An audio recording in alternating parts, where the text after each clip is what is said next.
Having our bye, the first conference game, definitely allowed us to be very well rested for this game.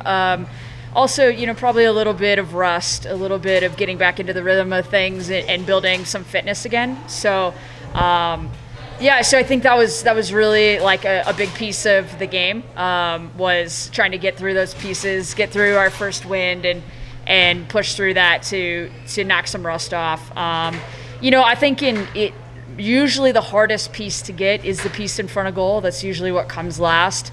So I think it makes sense that in this game, I thought our defense evolved through the game. I thought our midfield evolved through the game. And I think the forward piece, that piece around goal, was probably the last piece to come. And, I think we had quite a good number of shots on goal. I think we were a little, off balance with like some offside calls and, just not in rhythm with that. And I think normally we would look to convert a lot more of those shots. So I think that's a piece of it, and we'll work on that this week before we get going.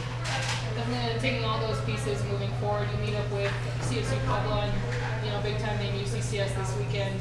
How do you take those performances or these different changes and moving into the next week in a conference play? Yeah, well, our expectation is every time we step on the field, we expect to win. So that's how we'll be preparing for this weekend, is we expect to go in and compete to win games. We definitely know it's going to be two great games. Pueblo obviously won the conference tournament this spring in our COVID shortened season, and then UCCS has had a great run the last couple of years. So so I think we're in a good spot, having got a shutout this past weekend. I think that gives us some good confidence for going into this weekend, and then get those last couple pieces. Watch some film. I don't think it's far off. I think it's just little things that we can address and add in. And so this one over here will be a big part of that, of running up the field, and this one will be a part of it, and hoping we can get 2 more shutouts. So, Questions? Okay, you've all seen the video of the player who opening kickoff scores a goal. Are we working on that? Have we tried that in practice before? I can't say we haven't given it a go, but easier said than done for sure. Yeah. There's some ways where we'll look to score quickly. Yeah. Yeah, we definitely. I think we have practiced it. I think a few times. You gotta know somebody's going to try it Totally. at some point, but now everybody's probably waiting for somebody to try it. Yeah. Well, it was funny when I was at Purdue. We went down to Texas A&M to play opening game of the season, and they have about 8,000 fans because it's our freshman orientation. So they all just learn their cheers. They're all in the stadium. It's an awesome environment.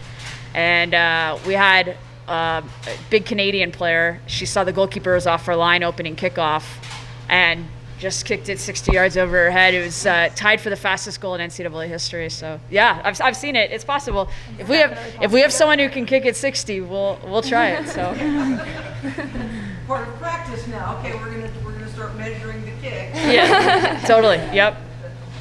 Now that you're in conference, does it hit just a little bit different? The games feel a little bit different going in now? Yeah, for me personally, I feel like it is a little different.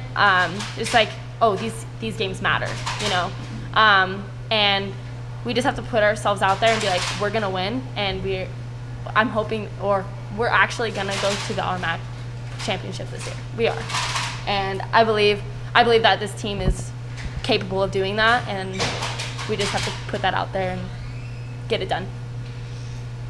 Yeah, I couldn't agree more. I think that there's not really a change within the team dynamic, I wouldn't say, coming into this style competition.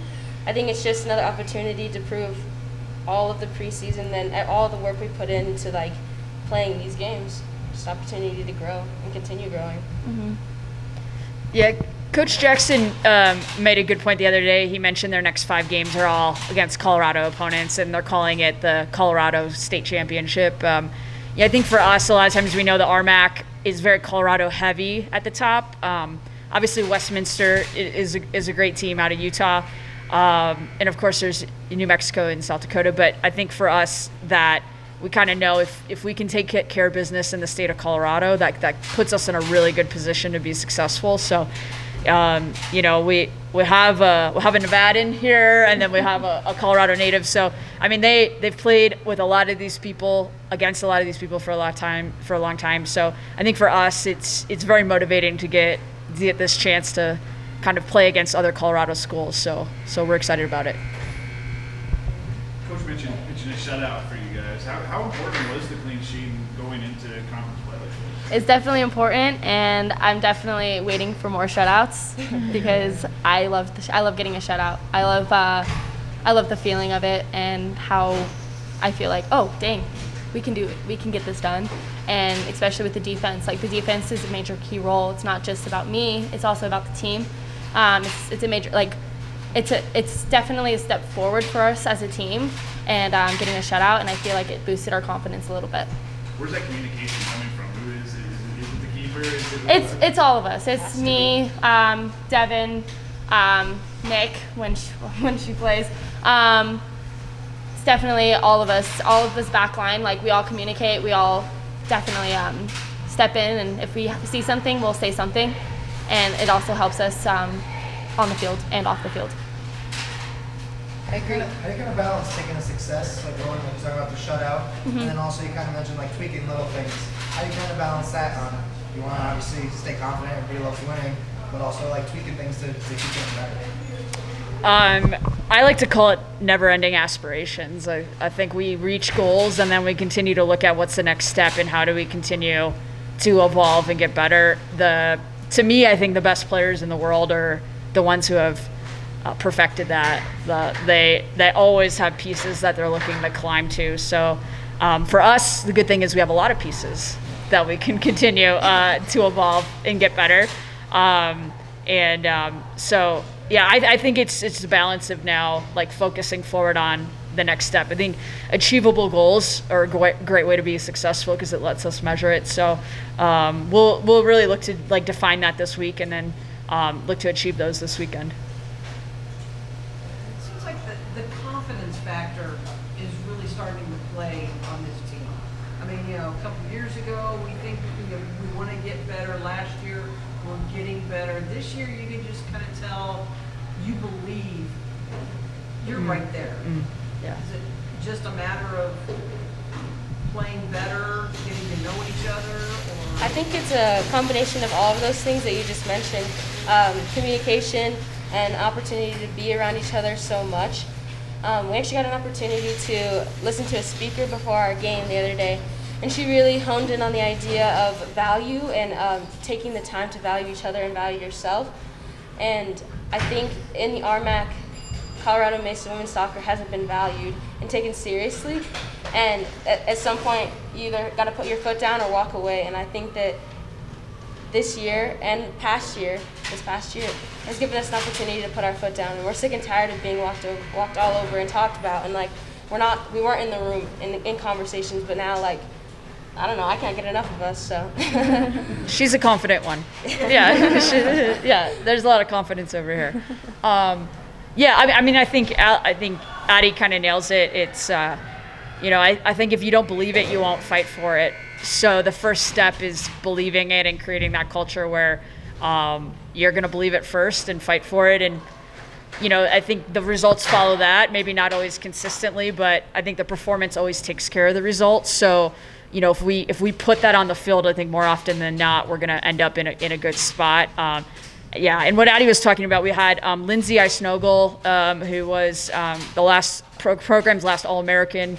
She was Lindsay Blows in college, but had a really decorated career here, and she's still local in the area and is really invested in the team. So, she came out to our pregame breakfast, and I thought it had a really good message for the girls and, motivating. So, yeah, I think that, hopefully played a role in Sunday as well. So we're open to any speakers before every game, anyone who wants to come. Blosey was a good one. Yeah. Someone to have come in. She did well. Yeah, and she's a teacher now too, so she can definitely speak in front of a room and get everything going. So She always could. yes. Yeah, she could command a room even as a freshman. It was just like. Yeah, that's funny. Yeah. All right, question of the week. Questions of the week. It's a this or that. Okay. So try to choose one or the other. All right, you guys ready? All right. Halloween or Christmas? Christmas. Christmas. French fries or onion rings? French fries. Chocolate or vanilla? Vanilla. Do you have a messy locker or a tidy locker? Tidy. It's like it just has a lot of turf on it because of like goalkeeping, and I'm like full of turf. It's all the messy. time. Yeah. Thanks, Addie. Thank you so much, Addie. All right, and then the last one is, would you rather have an intense pain for 10 minutes or a dull pain for 1 day? Intense. Intense Whoa. pain. Who came up with that? Like a chiropractor or something? Let's go intense. Intense.